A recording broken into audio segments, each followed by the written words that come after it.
Yeah, you have enough space. Yes, I'll be Just careful. watch. Yeah, I just want to give you a heads up. Otherwise, you will wonder like what I'm doing. Yeah, yeah.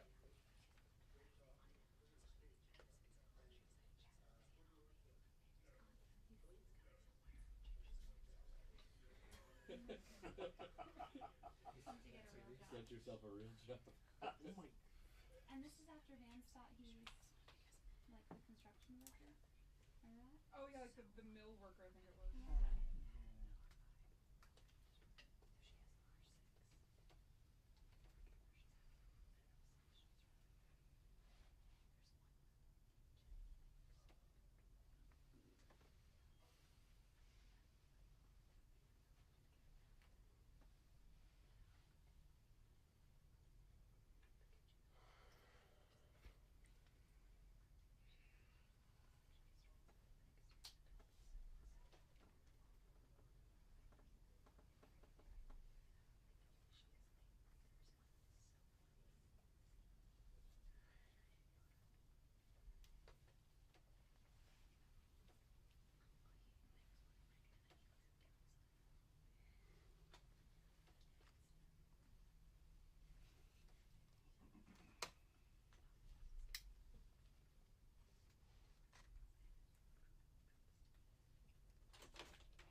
The whimpering door.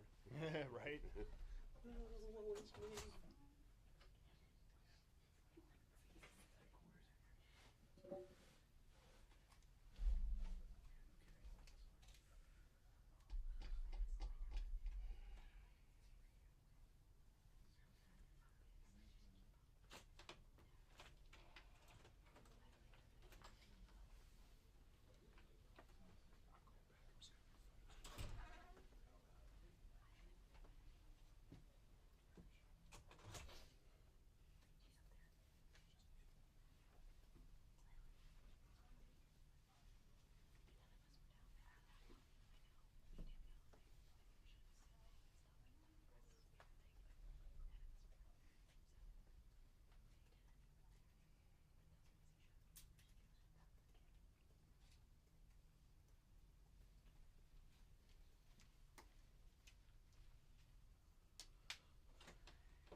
Speaker is now heading down. So, a few minutes, 2-minute Hey, warning, Sam? maybe 3, maybe 5. Sam?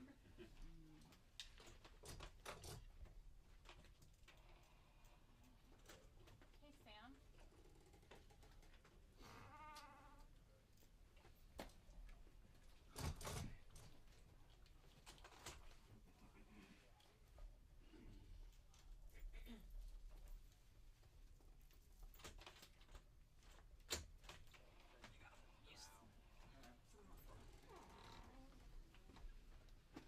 And I'll stay out. So Actually, camera height-wise, it might be a challenge. This is Elena. Teacher, I'm gonna have to discuss about surgery. I have pain. This help? Yep. Just you pull it. No, you're good. we're trying to get as much room so you guys can figure it out.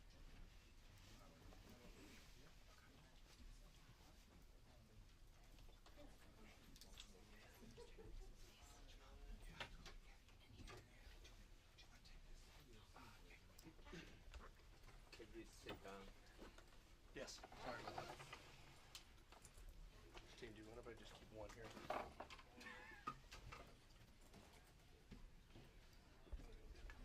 I'll get you a seat right now. Thank you. Christine, I'm gonna hang out here so there's more room for That sounds great. Thanks, Danny. Do you want to sit there now? Use her hand and foot. Thank you. I appreciate it. You know that? Is this your camera, dear?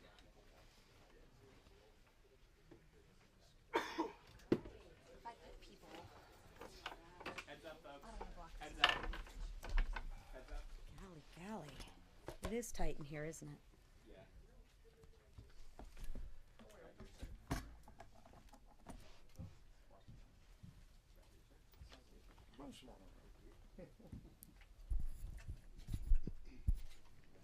Sensitive.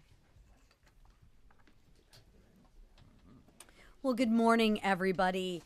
House Republicans just finished hearing from our president, and he delivered a clear message. And that message was, get the job done. Everyone in that room agreed we will deliver this victory for the president and, more importantly, for the American people. The stakes are too high, and we will not miss our chance. Now, switching gears to news that broke over the weekend, the American people are smart, but we already knew that. When the Biden-Hur tapes were released on Friday, it proved that Democrats hid and lied about Biden's condition. The American people knew they were being lied to, and this week, I hope no one takes the Democrats' bait or the Democrats' word for anything, especially when they keep lying and fear-mongering about the one big, beautiful bill. We will not let them get away with their lies, and I hope you all ask them about the tapes this week, too. Really interesting. Contrast that with House Republicans who will remain on offense this week as we advance our one great big beautiful bill. We will pass this transformational legislation for the families who just lost loved ones to the border crisis. Families like Lincoln Riley and Rachel Morin, who were both killed by violent, illegal immigrants, like Zach Cullen, who lost his life to fentanyl, and Agent Raul Gonzalez, who lost his life pursuing an illegal immigrant near the border. This historic opportunity to secure our border and make our communities safer. This bill provides technology to improve border enforcement. This bill provides resources to support border patrol agents that they so desperately need. This bill provides funding to deport more violent illegal immigrants and materials to finish the wall. We have an opportunity right now before us to make generational investments in the safety of our communities. Let's close the floodgates and remove those that never should have been here in the first place. But let's not forget some of what other wins are in our bill and what's at stake, like the people and the mom and pops, the businesses that are facing historic tax increase if we don't get this bill done. They will not survive if we don't pass this bill. And those on Medicaid who need it strengthened, sustained, and secured. It's time we put them first, not illegal immigrants. That's what we promised the people, and that's what we intend to deliver, to put the American Republican will be proud of its passage, because when it's all said and done, history will remember that Republicans put Americans first and the Democrats didn't. And now I would like to turn it over to our chairman, Mark Green.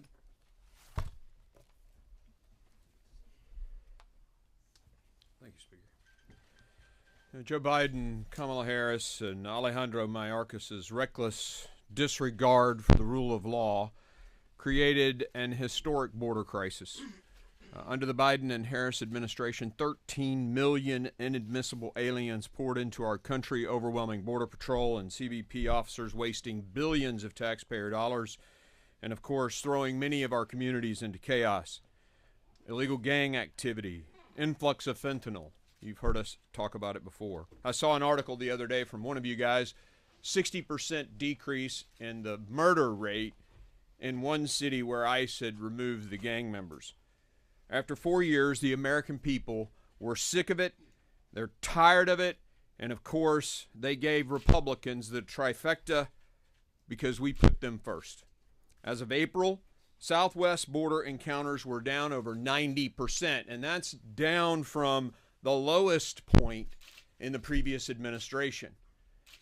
And that lowest point happened not because of anything that the Biden administration had done. That lowest point happened because of what Texas did with Operation Lone Star.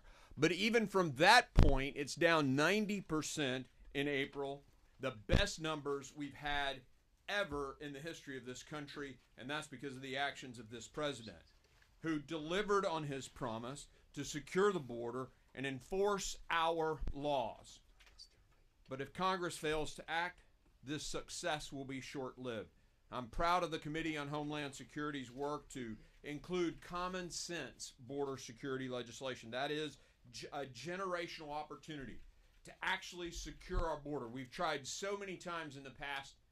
Now we will codify these executive actions, and we will do our job in Congress and resource this effort. $7 billion to recruit and train new border agents, billions of dollars to fix, to build the wall, and it's a high-tech, lights, cameras, access to observe, $5 billion in technology enhancements, all the support that we can give to the border states. We're going to expand Operation Stone Garden, those grants for those states that actually work with the Department of Homeland Security to secure our border, all in this bill, all because the American people said enough is enough, and all because they elected Donald Trump and a Republican Congress. I now will be followed by one of my mentors and heroes in this building, Jim Jordan. Thank you, Mr. Chairman. You know why the Democrats dislike this bill so much? Because it's so darn Republican. Embraces three fundamental Republican principles. Cut taxes, secures the border, requires work. We're the party that believes you should let mom and dads keep more of their money to chase down their goals and dreams. We're the party that believes you should actually have a secure border. This bill does it, as Chairman Green just pointed out. And we're the party that believes able-bodied adults, if they're going to get your money, should have to work. It's good for taxpayers. It's good for the economy. Most importantly, it's good for that individual. This bill embraces three fundamental principles of our party. That's why I think it's really important that Republicans lean in and go tell the American people how important this legislation is, how it keeps faith with what we told the voters we were going to do last November, why they elected us, and it's right on point. So I'm confident we're going to get there this week, get the votes that we need to get this thing passed, because it does the things we said we were going to do. And with that, I yield to the chairman of the Ways and Means Committee, Chairman Smith. Thank you, Jim. President Trump promised and delivered, and now the House will too. The One Big Beautiful Bill stops the largest tax increase in history and focuses benefits on workers, families, farmers, and small businesses. It unleashes Made in America manufacturing and delivers on President Trump's promise to all American workers. This is an economic growth agenda combined with historic spending reforms that protects those in need and puts America on a path to a better future. $140 billion in your tax dollars shouldn't go to illegal immigrants who have broken the law. Instead, Republicans are putting that money towards no tax on tips and no tax on overtime. Fortunately, 77 million Americans have already weighed in. We're going to deliver on the president's promises, and we're going to help working and middle-class Americans. This is very personal for me. I grew up in a single-wide trailer in a town of less than 5,000 people. The average income in my hometown is just over $24,000. My priority is the working class. That is the priority of President Trump, and that is the priority of the Republican Party. And this bill delivers for them. My neighbors back home and hard-working families and communities just like in Salem, Missouri, and all across the United States. According to the Council of Economic Advisors, the no tax on tips policy alone will lead to an additional $1,700 in the pockets of each of the 4 million different tipped employees working in communities throughout this nation. Family take-home pay will increase up to $13,300 under the One Big Beautiful Bill. And the same study showed that tax relief for seniors, meanwhile, would increase the average take-home pay for qualifying seniors by approximately $450 per year. I'm proud to say we're taking the president's promise and going even farther by delivering even greater benefits for them. I've said it before, and I'll say it again. Failure is not an option. We have to deliver for the American people. Pleased to turn over to Whip Emmer. Thanks, Jason. This week, House Republicans face a historic moment that has the potential to revive the American dream and solidify the comeback that has already begun under President Donald J. Trump. From our nation's farmers to police officers working 60 hours a week, from America's top manufacturers to small businesses on Main Street, our One Big Beautiful Bill holds promise for every American. In fact, nearly 1,000 organizations have already expressed support for the policies within the bill.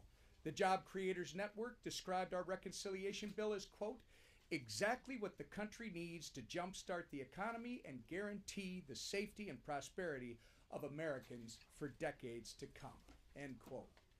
The National Association of Manufacturers said of this landmark legislation, quote, we need certainty now, and this is the moment to deliver one big, beautiful bill that lets us compete and win, end quote. Their warning could not be more true.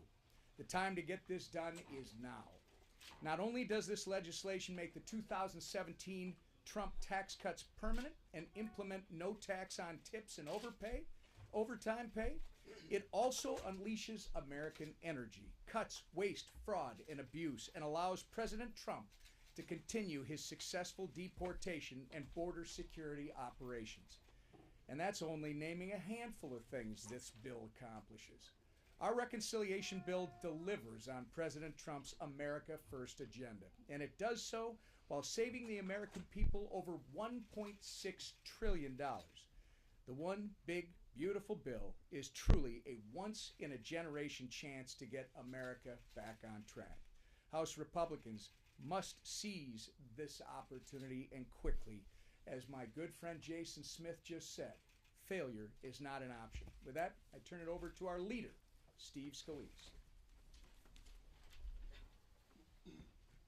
Thank you, Whip. Well, this morning, President Trump had a strong and clear message to a packed House Republican conference.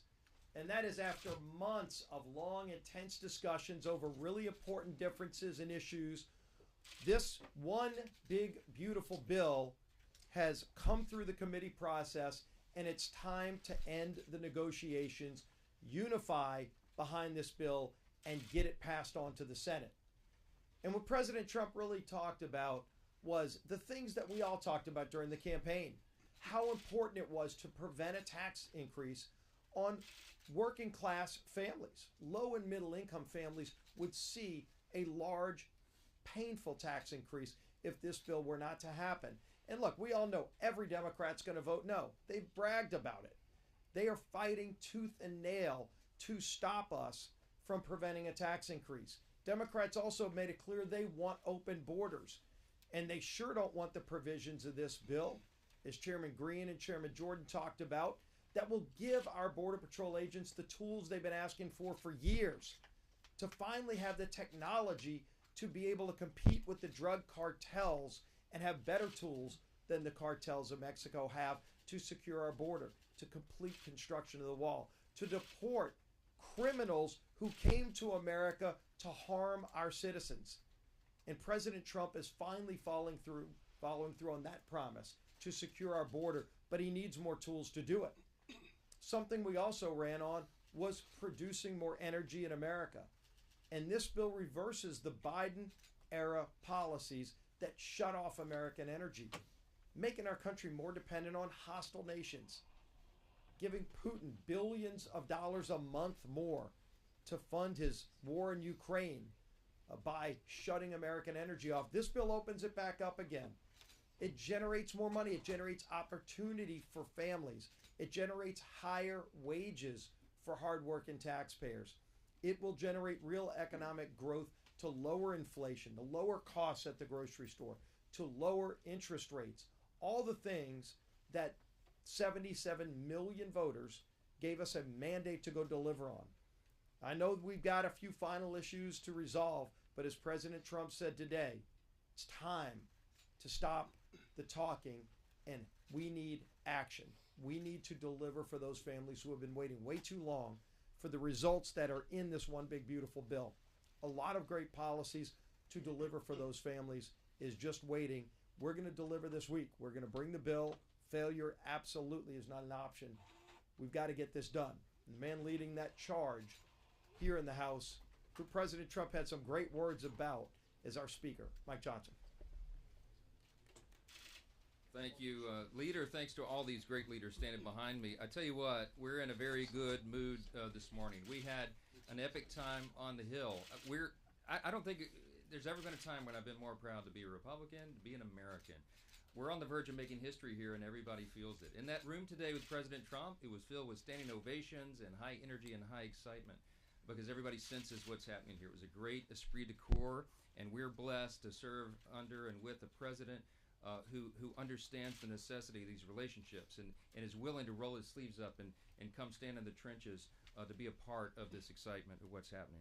From the outset of the budget reconciliation process, we have sought to enact President Trump's full agenda, not just parts of it.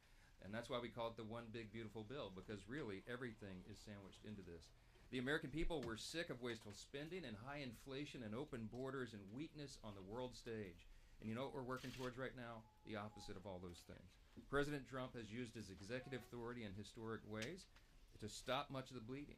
But Congress has a role and a responsibility to step in at this stage to stitch up and mend those wounds for good. And that's what this legislation is about. We cannot leave the American people waiting or wanting.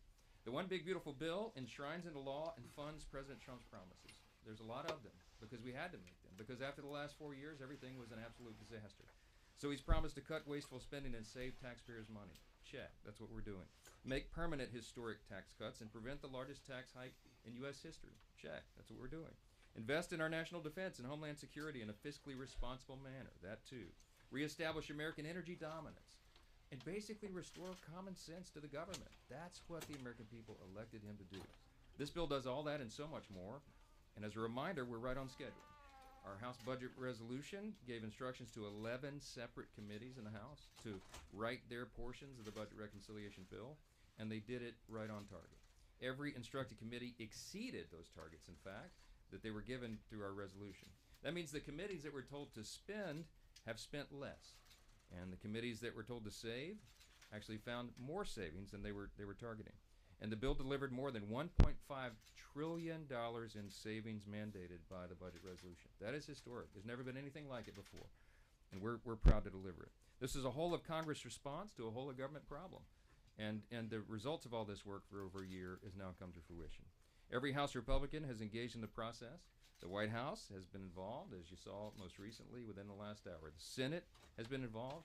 Constituent groups from around the country made their voices heard. And that's why, as the whip said, nearly 1,000 organizations have issued enthusiastic public endorsements about this legislation. I don't think there's ever been anything like that. No legislation has ever garnered that much support. It's really something. And we never promised it'd be easy. We never thought this was going to be an effortless process, because when you're doing this much in a bill this large and complicated and comprehensive, there's a lot of opinions in the room. We respect that in the Republican Party. We're people of deep principle and settled philosophy, and you're going to get differences of opinion when you work through these things. That's part of it. We welcome it. Nothing in Congress is ever easy, especially when you have small margins. But we are going to land this plane and deliver this, and we're proud what we've accomplished together. Every member of the conference can be proud of this legislation in the end. It's truly a nation-shaping piece of legislation. You heard some of the highlights here. Let me just give you a couple of things that haven't been mentioned yet or can't be mentioned enough. Some of the big conservative wins in the bill that are common sense wins for the American people. Putting Americans first. I love what Chairman Jordan said. This is really simple. We're delivering. We're doing what we said we were going to do. When you talk about putting Americans first, we're making the largest investment in border security in over a generation, providing nearly $150 billion to secure our border and deport illegal aliens. We are cracking down on illegal aliens receiving Medicaid, Medicare, SNAP, and tax benefits that are intended for the citizens of this country. We're shifting the cost of adjudication in the immigration system from the American taxpayer to the aliens themselves. And we're imposing a fee on remittance payments to foreign countries by illegal aliens. Second category, providing historic tax relief. We're going to eliminate taxes on tips and overtime and provide tax relief for seniors on Social Security. We're going to eliminate taxes on auto loan interest if that car is made in the U.S., lowering the cost of borrowing for America's farmers and providing tax relief for job creators. Another category, bringing back common sense. I mean, that's the continuing theme here that we all talk about. We're repealing and rolling back over $500 billion in funding for the radical Green New Deal policies from Biden's so-called Inflation Reduction Act. We call it the Inflation Act. We're ending Biden's war on American energy. We're banning Medicaid dollars from going to transgender surgeries for minors. We're canceling Biden's student loan repayment program. We're increasing university endowment tax for these big woke institutions. We're revoking tax exempt status for nonprofits that materially support terrorism. We're doubling the jail time for leaks of confidential taxpayer information. We're eliminating big businesses' ability to engage in woke PR campaigns to facilitate refundability for green energy projects. We're incentivizing federal workforce to be at-will employees, and we're repealing Biden's disastrous EV mandate. The stakes couldn't be any higher. We could go on and on. It's over 1,000 pages. I could list all the wins, but we only have so much time. Despite the overwhelming popularity of so many of these provisions in this bill, the guys on the other side of the congressional Democrats have refused to engage with us in this process at all. They're not going to vote for anything that I just listed for you. And make no mistake about it. This week they're going to vote for. They're going to vote for the largest increase in taxes in American history. They're going to vote against border security, against American energy dominance, and against broadly popular policies such as work requirements to shore up Medicaid. President Trump's One Big Beautiful Bill is going to require one big beautiful vote. And this is our shot. Best chance. This is our best chance that we'll ever have in our lifetimes, in any of us, in any of our lifetimes, to deliver on the mandate handed down by so many Americans. 77 million Americans voted for President Trump, more than that. And in fact, it's exactly what Republicans were sent to Washington to accomplish, as Chairman Jordan said. By passing this legislation, wages will increase as much as $11,600. Take-home pay for the typical American family with 2 kids will increase by $13,300 a year. As many as 4.2 million full-time equivalent jobs will be created because of this legislation. But if we fail, here's the alternative. Here's what the Democrats are going to vote for. Every American citizen seeing a 22% tax hike.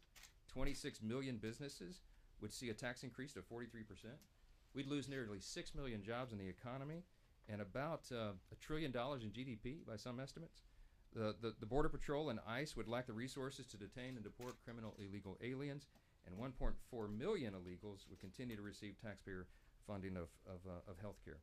Look, we could go on and on this morning about finishing the border wall and accomplishing all these things that we've talked about. But I'm just end it here and tell you that failure is simply not an option. We have to get this done. I told President Trump on the campaign trail that I believed he could be the most consequential president of the modern era and arguably maybe one of the most in all of U.S. history, maybe top 2 or 3. I think this is the way we deliver that. And by extension, that means that this Congress can be one of the most consequential in history. We do not take that lightly. And despite the challenges and the nonstop media criticism and the historically small House majority, we are right on track to deliver, and that's what you'll see this House do this week. Now, we're not going to take a lot of questions this morning because we've already done a ton of media with you in the halls. The President gave you a lot, we gave you a lot. What we're leaving to do right now is gather up the small subgroups in the House Republican Conference and tie up the remaining loose ends. I'm very confident that we'll be able to do that. There's a great esprit de corps in the room this morning because everybody knows what's at stake. All the things we've talked about here this morning, we are going to get this done. So this is a rare thing. I'm going to say hold the questions and let me go get back to work so we can finish this thing up. Okay? Thanks for being here. Mr. Speaker. Leadership, there's a requirement to take questions in this room, gentlemen.